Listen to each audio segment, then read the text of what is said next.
স্বামীর বাড়ির ভাত খেতে হলে স্বামীর খোঁটা সহ্য করতে হয়, স্বামীর মায়ের খোঁটা সহ্য করতে হয়, স্বামীর বাবার ডিসরেসপেক্ট সহ্য করতে হয়, স্বামীর বোনের খোঁটা খেতে হয়, অনেক অসম্মান হজম করতে হয়, স্বামীর গালি হজম করতে হয়।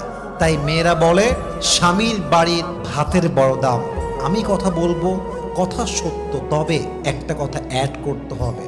যদি আপনার স্বামীর বাড়ির ভাতের দাম এত বেশি মনে হয়, তবে মাথায় রাখবেন বিয়ের পরে স্বামীর বাড়ির ভাতের দাম যে পরিমাণ বেশি, আপনার নিজের বাপের ঘরের ভাতের দাম তার চেয়ে বেশি। বুঝবেন, জাস্ট তালাকটা নিয়ে বাসায় যাবেন, তাহলে বুঝবেন।